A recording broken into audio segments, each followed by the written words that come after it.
Continuando con el video de fuerza y de los casos particulares, la fuerza peso va a aparecer siempre que tengamos un objeto con masa, por lo tanto en todos los ejercicios nos va a aparecer el peso que se va a calcular de esta manera, va a ser la masa del objeto en cuestión por la gravedad. Digo eso porque capaz que hay dos masas distintas, entonces voy a tener un peso para cada masa según los datos del ejercicio.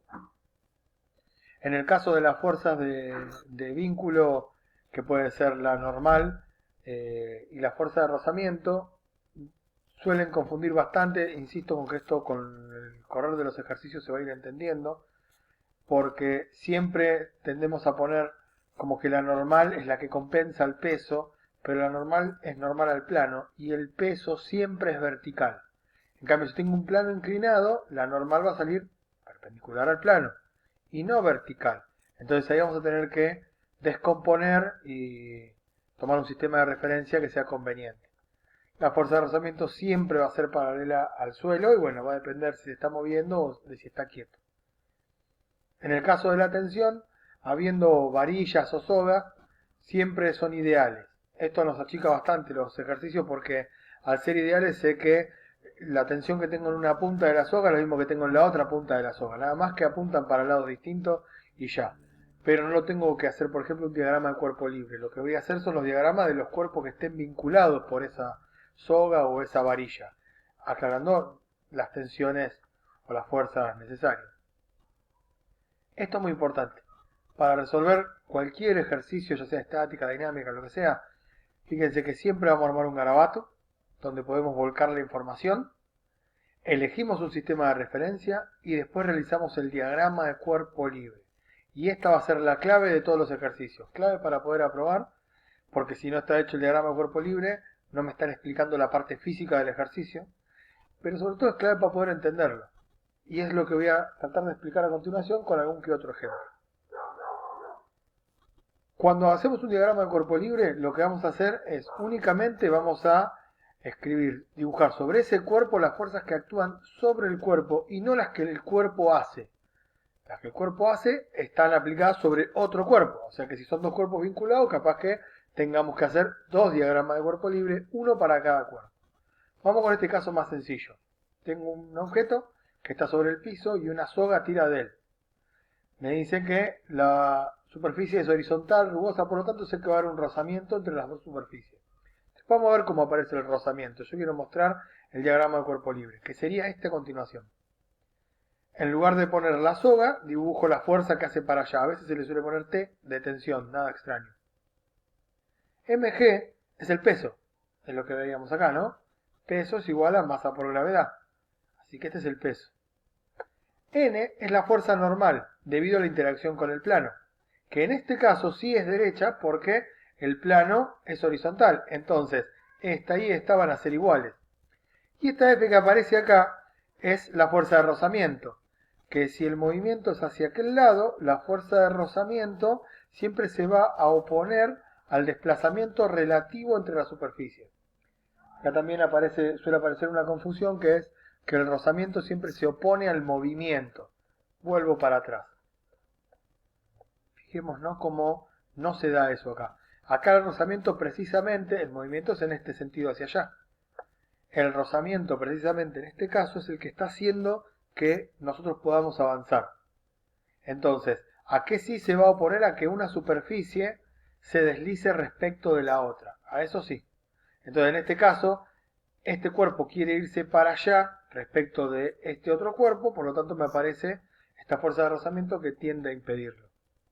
Vamos a un caso en donde tengo un plano inclinado. Ahora acá voy a tener un ángulo, la superficie sigue siendo rugosa. Donde estaba la soga tengo la fuerza. Tengo un cuerpo, tengo el peso, m por g. Pero miren ahora la normal. Es perpendicular al plano. No es directamente el peso. ¿Qué es lo que voy a tener que hacer acá? Descomponer. Descomponer en un sistema de referencia que a mí me convenga.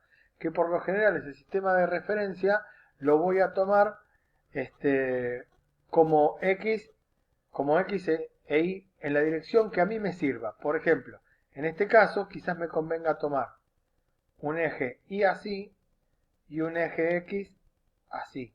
Entonces lo que voy a tener que hacer es descomponer al peso en esta dirección en X y en esta dirección en Y. Entonces la normal va a ser igual a esta componente del peso que voy a encontrar acá. Y esta que apunta para abajo vuelve a ser la fuerza de rozamiento. Que después tengo que explicar cómo salen, todo. Por eso digo, estoy tratando de mostrarles en general. Todavía no mostré cómo sale esto, así que no desesperen.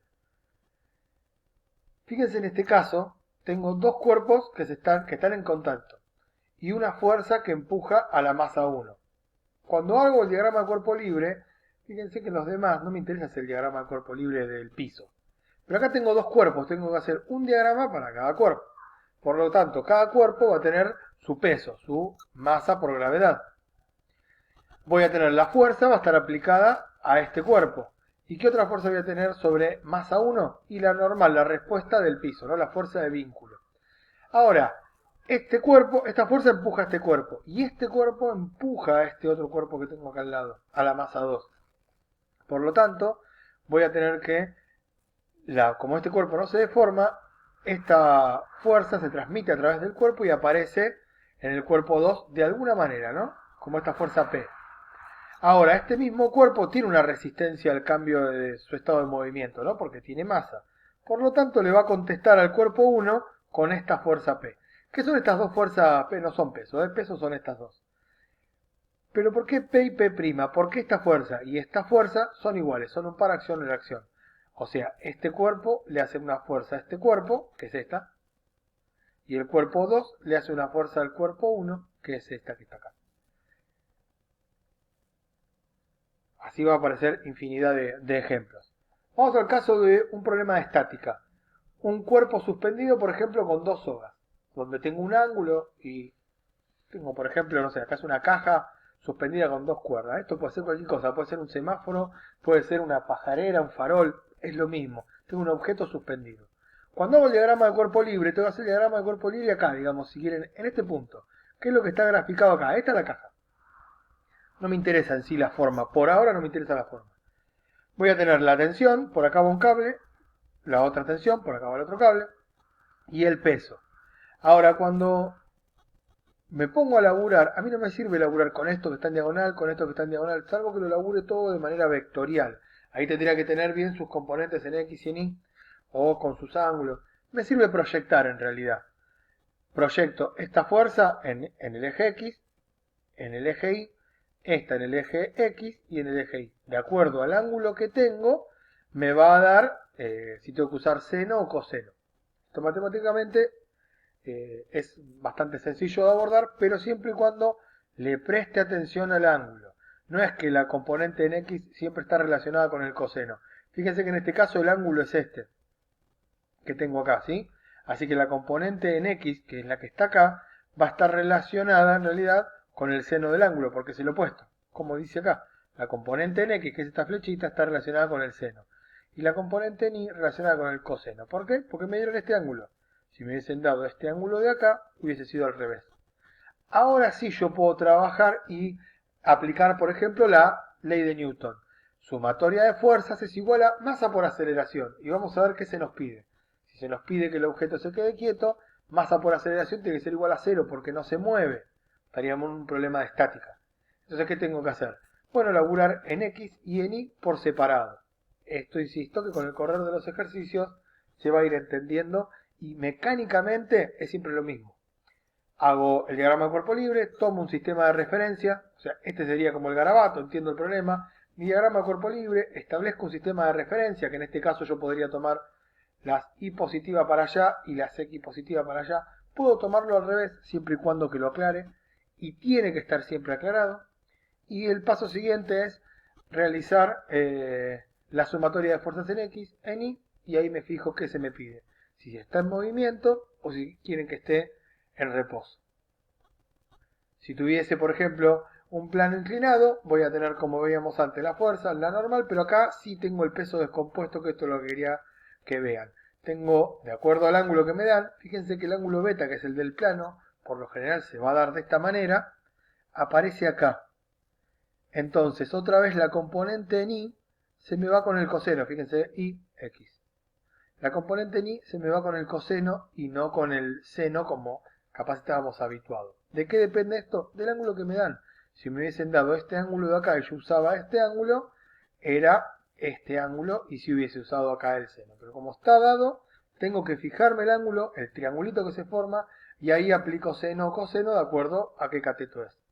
Entonces yo cuando haga la sumatoria de fuerzas no voy a laburar con esta fuerza, voy a laburar siempre con las componentes que me caigan sobre el eje X e Y.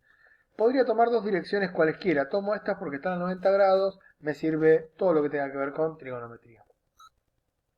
Vamos al caso, por ejemplo, de una máquina, en este caso una máquina simple, donde tengo una polea. ¿Qué hace esta polea? Únicamente dobla la dirección de la soga. No hace ninguna otra cosa. La polea también es ideal. No tiene masa y no hay rozamiento. Las sogas para nosotros son ideales, por lo tanto no agregan masa ni nada por el estilo, ni se estira ni nada. Pero tengo dos cuerpos, entonces tengo que hacer diagrama de cuerpo libre para la masa 1, diagrama de cuerpo libre para la masa 2. Fíjense que en el eje Y, en la masa 1, voy a tener el peso y su normal, su reacción de vínculo, y la tensión que hace caminar a este objeto. Y en la masa 2 voy a tener la tensión y el peso. Esta tensión y esta tensión son exactamente iguales. ¿Por qué son iguales? Porque la soga no se estira, la polea no tiene masa, son iguales. En el caso, este ejemplo que está acá es lo que se conoce como máquina de Atwood. Me pasa exactamente lo mismo. Tengo dos cuerpos, tengo que hacer diagrama de cuerpo libre de los dos cuerpos. ¿Por qué no hago el diagrama de cuerpo libre de la polea? Es raro que se me pida información de esto, pero mientras sea ideal, no hace ninguna otra cosa la polea más que cambiar la dirección de la fuerza. No me agrega ni me quita nada.